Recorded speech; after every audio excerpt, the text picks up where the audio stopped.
기후변화에 맞서는 한국의 최전선, 누가 있는지 아시나요? 최근에 나온 한 보고서가 그동안 잘 몰랐던 기후테크 개척자들의 숨겨진 이야기를 세상에 꺼내놨습니다. 지금부터 그 역동적인 현장 속으로 함께 들어가 보시죠. 자, 먼저 기후테크가 정확히 뭘까요? 이게 그냥 환경을 생각하는 착한 기술, 그게 아니에요. 온실가스를 줄이는 동시에 수익까지 만들어내는 아주 똑똑한 혁신이죠. 한마디로 지구도 구하고 돈도 버는 기술이라는 겁니다. 네, 바로 이 보고서가 한국 기후테크 개척자들의 진짜 이야기를 담고 있다는 건데요.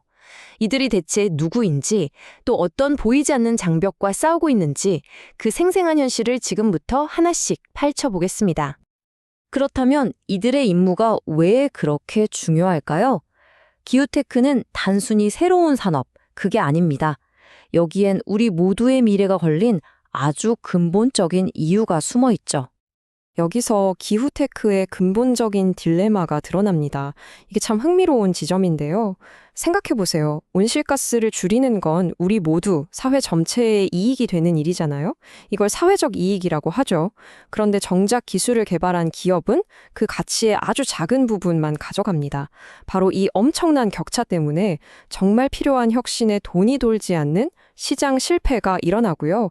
바로 여기에 정부의 역할, 즉 정책이 필요한 이유가 있는 겁니다. 그럼 이렇게 어려운 임무에 과감하게 뛰어든 한국의 개척자들, 과연 어떤 사람들일까요? 자, 드디어 이 이야기의 주인공들을 만나볼 시간입니다. 과연 데이터는 이 한국의 기후테크 개척자들에 대해 뭐라고 말하고 있을까요? 보고서가 찾아낸 한국의 기후테크 스타트업, 그 숫자는 바로 404개입니다. 많아 보이나요? 아니면 적어 보이나요? 근데 중요한 건요, 이 404라는 숫자가 우리가 처음으로 마주하는 한국 기후테크 생태계의 구체적인 규모라는 점입니다. 그럼 이 404개 기업들은 주로 어떤 분야에서 뛰고 있을까요? 여기 보시면 압도적인 두 분야가 눈에 확 띄죠. 에너지 중심의 클린테크와 자원순환을 다루는 에코테크. 이 둘이 합쳐서 전체의 거의 3분의 2를 차지하는데요. 이건 지금 한국의 기후테크 시장이 에너지 생산과 폐기물 문제에 가장 집중하고 있다는 걸 보여주는 거죠. 이 개척자들의 평균적인 모습을 한번 그려볼까요? 평균 나이는 고작 40살. 근데 절반 가까이가 3년도 안 된 아주 젊은 기업들이에요. 팀원은 평균 10명 남짓으로 작고 아주 민첩하죠. 그리고 가장 인상적인 건 이들 중 무려 90%가 특허를 가지고 있다는 점입니다. 규모는 작아도 기술력 하나로 승부하는 진짜 혁신가들이라는 뜻이죠.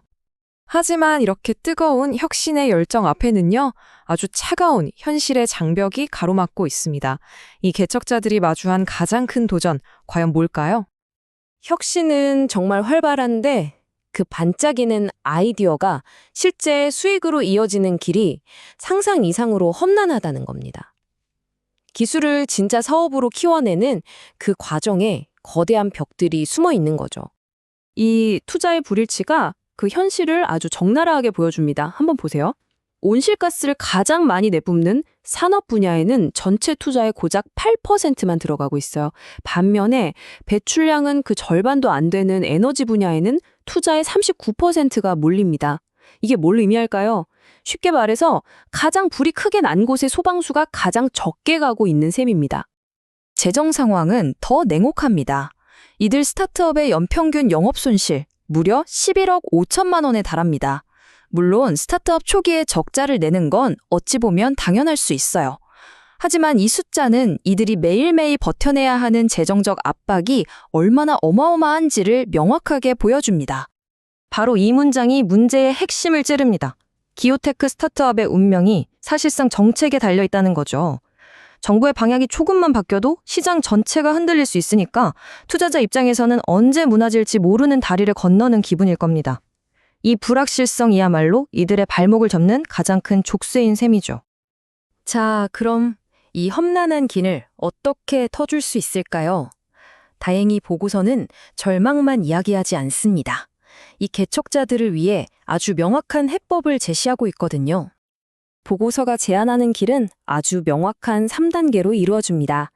첫째, 가장 중요한 정책 불확실성을 없애기 위해서 일관된 목표와 규제를 세우는 겁니다. 그리고 둘째, 기후테크가 뭔지 명확하게 정의해서 투자나 지원이 엉뚱한 곳으로 새지 않도록 기준을 만드는 거죠.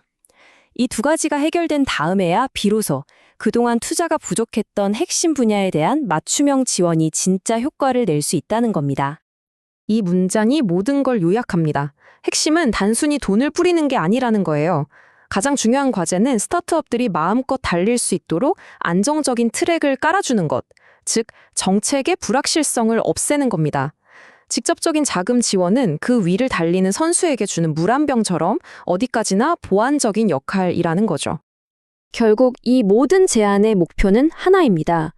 지금은 404개의 작은 점처럼 보이는 이 개척자들이 마주한 장애물들을 치워주는 것, 그렇게 해서 이들을 우리 지구의 미래를 바꾸는 거대한 힘으로 키워내는 것, 바로 그겁니다. 마지막으로 이런 질문을 던져봅니다. 만약 이들 앞에 놓인 불확실한 길이 활짝 열린다면 이 404개의 개척자들은 마침내 우리 지구를 위해 과연 어떤 기적 같은 해결책들을 세상에 내놓게 될까요? 그 무한한 가능성을 응원하며 오늘 이야기는 여기서 마치겠습니다.